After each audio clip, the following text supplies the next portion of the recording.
I stood in the living room of my childhood home, the one I'd poured my heart and soul into saving, staring at a piece of paper that felt like a knife in my back. My parents' will. The words blurred as my eyes burned with tears. The house. To Emily, it read. My sister Emily, who hadn't lifted a finger to help them in years, was getting everything. I'd paid the mortgage for a decade, fixed the leaky roof, mowed the lawn every summer, and now I was left with nothing but betrayal. My hands shook as I gripped the document, my sister's smug smile burning into me from across the room. How could they do this to me? How could she? The air felt heavy, like the walls themselves were judging me. I wanted to scream, to rip that will to shreds, but I just stood there, frozen, as Emily twirled a strand of her perfect blonde hair and said, "Well, Isabella, looks like Mom and Dad knew who really needed it." Her words dripped with fake pity, and I swear I heard a cousin snicker behind me. This wasn't just about a house. This was about everything I'd sacrificed, everything I'd believed about family, crumbling in front of me. Hey, before we keep going, drop a comment below and let me know where you're watching from, your city or country. I'd love to know who's joining me in this wild family drama. All right, let's rewind a bit to see how it all came to this. The day had started like any other, except it wasn't. It was the day of the will reading, 2 weeks after Mom's funeral. I'd been dreading it, not because I expected a fortune. Our family wasn't rich, but because I knew Emily would be there, stirring the pot like always. She'd swooped in after Dad passed, acting like the grieving daughter, when I'd been the one changing Mom's bandages, cooking her meals, and paying the bills. The house on Maple Street wasn't just a house to me. It was late-night talks with Mom over coffee, Dad teaching me to ride a bike in the driveway. It was home, and I'd fought to keep it standing when the bank came knocking. Let's go back a few years. Growing up, Emily and I were never close. She was the golden child, cheerleader, prom queen, always Mom's favorite. I was the quiet one, the one who stayed home to help when Dad got sick. "Isabella, you're so responsible," Mom would say, but it never felt like praise. It felt like a burden. Emily moved to Chicago after high school, chasing her big dreams of being an influencer, while I stayed in our small Ohio town, working as a nurse and keeping the family together. When Dad's medical bills piled up, I took on extra shifts to cover them. When the mortgage payments got behind, I dipped into my savings to keep the house out of foreclosure. Emily? She'd call once a month, maybe, promising to visit but never showing up. "I'm so busy," she'd say, her voice sugary over the phone. Mom would defend her. "She's trying, Isabella. She's got her own life." I swallowed my frustration, thinking my parents saw my effort, my love. I was wrong. There was always this undercurrent of favoritism. At Thanksgiving, Mom would gush over Emily's Instagram posts, while my 12-hour shifts at the hospital got a pat on the shoulder. "You're so strong, Isabella," Dad would say, "but strength doesn't win you love. It wins you expectations." When Mom got sick too, I was the one driving her to chemo, holding her hand, while Emily sent flowers and a card that read, "Get well soon." Like that fixed anything. The worst part? Nobody else in the family stepped up either. My Uncle Jack would drop by with his loud opinions, but never a dime to help.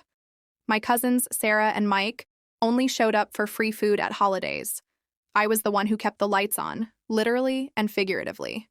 But when Mom passed, suddenly everyone was back, circling like vultures, whispering about who'd get what. Emily, of course, led the pack. She arrived at the funeral in a sleek black dress, tears perfectly timed for the cameras she'd brought along to document her grief. I wanted to believe she cared, but deep down I knew she was here for one thing: the house. I remember one night, years ago, when I was exhausted from work and still had to fix the furnace. I called Emily, begging her to chip in.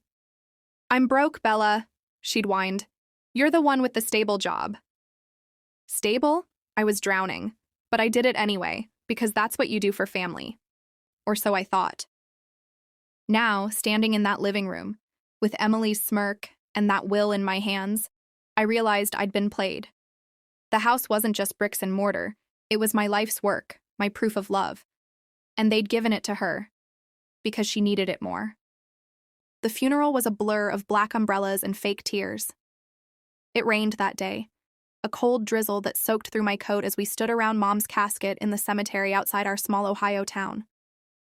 The air smelled of wet grass and regret. I clutched a tissue, not because I was crying, though my heart was breaking, but to keep my hands from shaking. Emily stood smartphone mad, of course, center stage, sobbing dramatically while our cousins, Sarah and Mike, hovered nearby, whispering to each other. I caught snippets of their conversation. "Do you think she'll get the house?" Sarah muttered. Mike shrugged, his eyes flicking toward Emily. "She's got Mom wrapped around her finger." The words stung, but I kept my head down, focusing on the roses on the casket.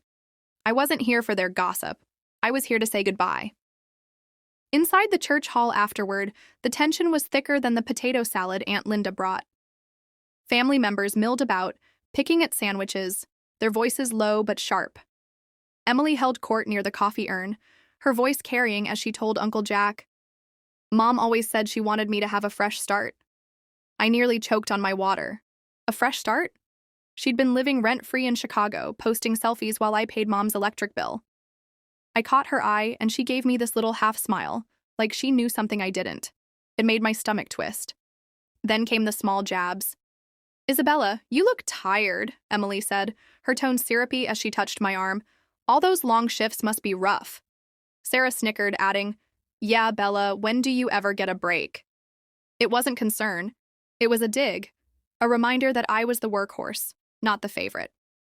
Uncle Jack chimed in, loud enough for everyone to hear. "Well, Emily's got big plans. She'll make good use of whatever Mom left her."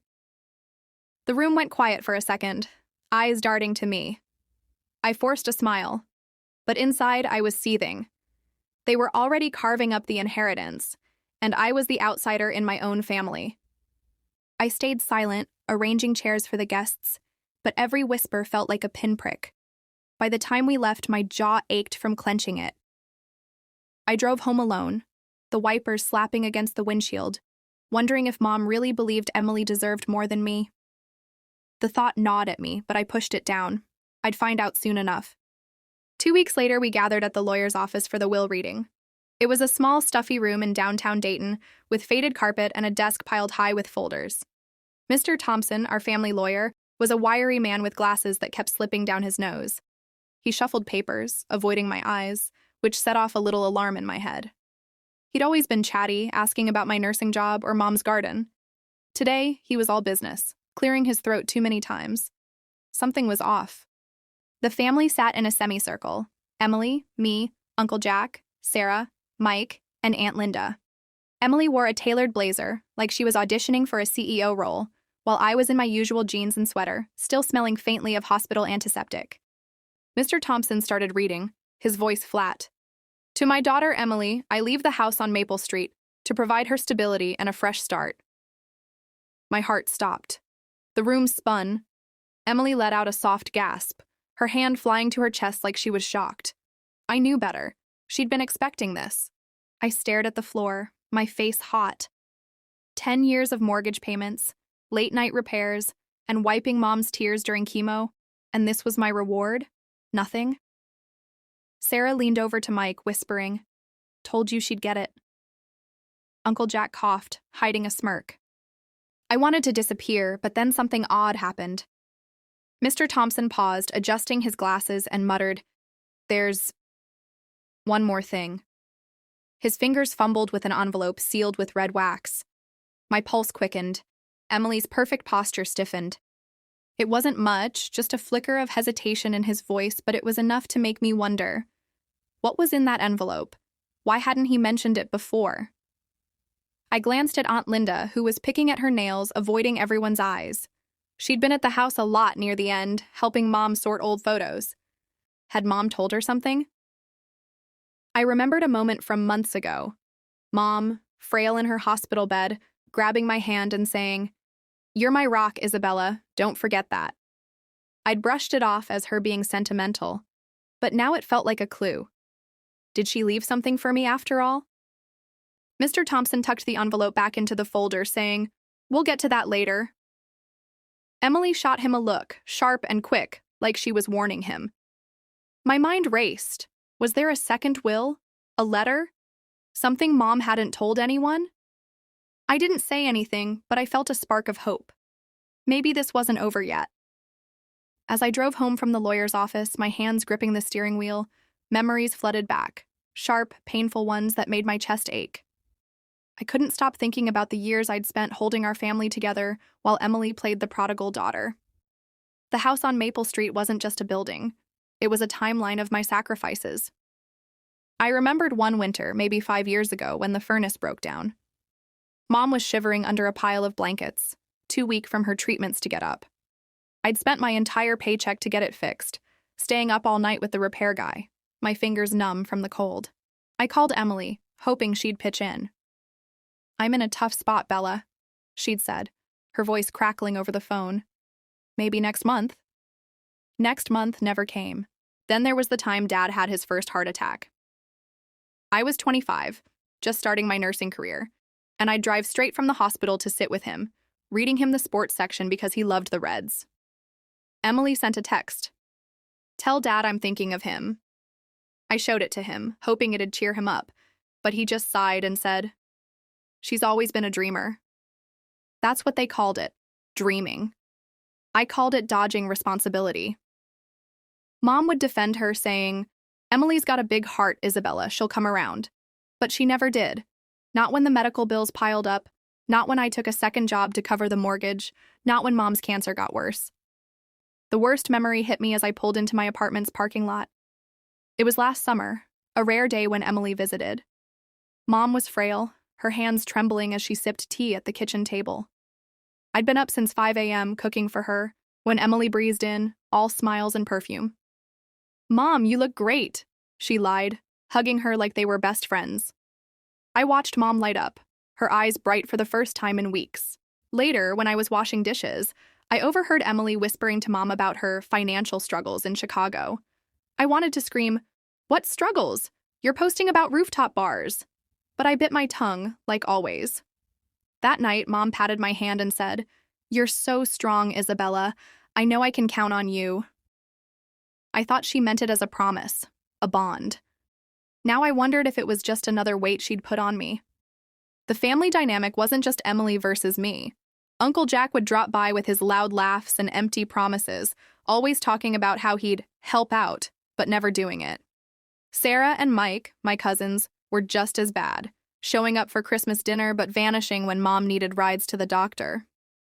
I was the one who stayed, who scrubbed the floors, who cried alone in my car after Mom's diagnosis. And yet, at family gatherings, Emily's stories about her glamorous life got all the attention, while my sacrifices were invisible. It wasn't fair. It never had been. Back in Mr. Thompson's office, the air was suffocating. We'd returned a week later for the final reading, and the room felt like a pressure cooker. Emily sat with her legs crossed, her manicured nails tapping the armrest. Uncle Jack slouched beside her, chewing gum too loudly. Sarah and Mike whispered in the corner, and Aunt Linda kept her eyes on the floor, clutching her purse like it was a lifeline. I sat alone, my stomach in knots, still thinking about that sealed envelope from last time. What was Mr. Thompson hiding? He cleared his throat, adjusting his glasses. "Let's continue," he said, his voice tight. He reread the part about Emily getting the house, and I swear she smirked, just for a second. "To my daughter Emily, the house on Maple Street, to provide stability," he repeated, like he was rubbing salt in my wound. I stared at my hands, my nails bitten to the quick, trying not to cry. 10 years of mortgage payments, $200 a month straight from my savings, gone. Emily didn't even live in Ohio. She'd probably sell the place and pocket the cash. The room was silent except for the hum of the air conditioner. Emily leaned forward, her eyes gleaming with victory. Sarah whispered something to Mike and he nodded, like they were placing bets on my reaction. Uncle Jack coughed, muttering, "Well, that's that." I felt like I was shrinking, like the walls were closing in. My whole life, I'd been the responsible one, the one who showed up. And this was my reward? Nothing? Mr. Thompson paused, his fingers brushing that red-waxed envelope again. My heart skipped. "There's one final matter," he said, his voice quieter now. Emily's smile faltered. He broke the seal, pulling out a single sheet of paper. The room went still, like everyone was holding their breath. I leaned forward, my pulse racing. Was this it? The clue I'd been hoping for? Or was it just another disappointment? Another way my family would let me down? Mr. Thompson unfolded the paper from the envelope, his hands steady now, like he'd been waiting for this moment. The room was dead quiet.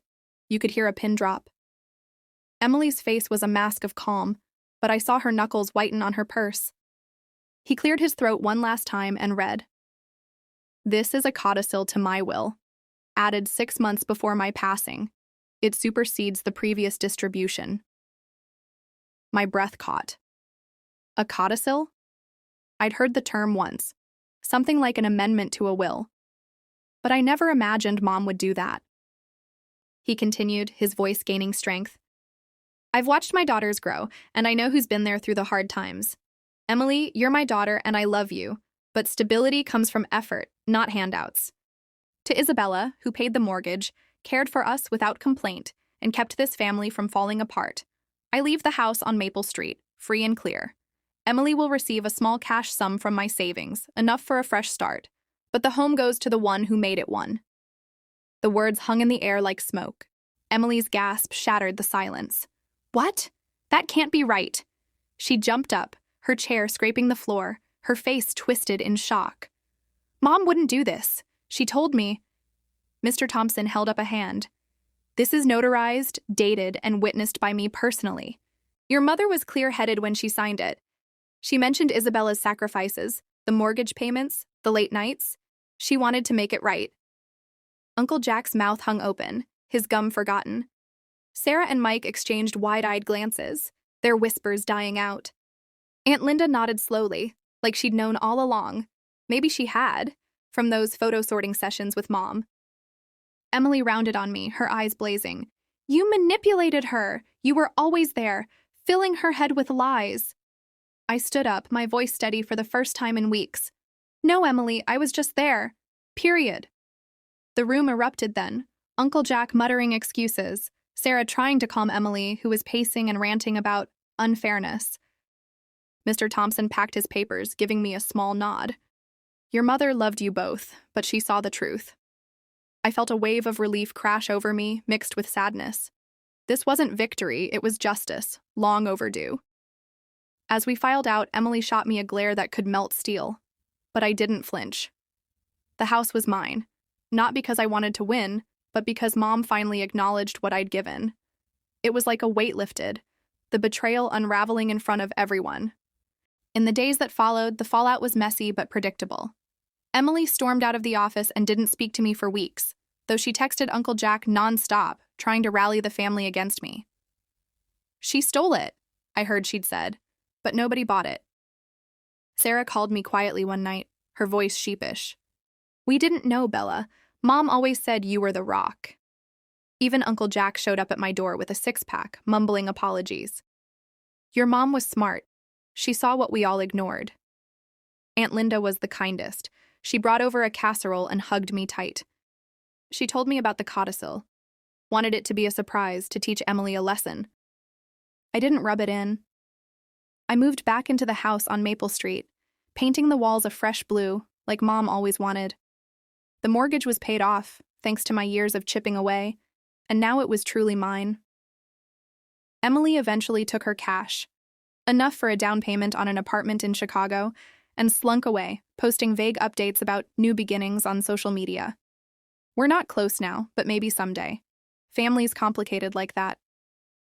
Looking back, this whole mess taught me something hard but true. Love isn't about who shows up for the spotlight moments. It's about who sticks around when the lights go out, when the bills pile up and the nights get long. I thought my parents didn't see me, but Mom did in the end. She made it right, not with fanfare, but with quiet fairness. If you've been the invisible one in your family, holding things together while others take the credit, know that it matters. Sometimes justice comes late, but it comes. And hey, if this story hit home for you, hit that subscribe button so you don't miss more real-life tales like this. Drop a comment below. Have you ever dealt with family drama over money or inheritance? Share your story. I read everyone. Thanks for listening.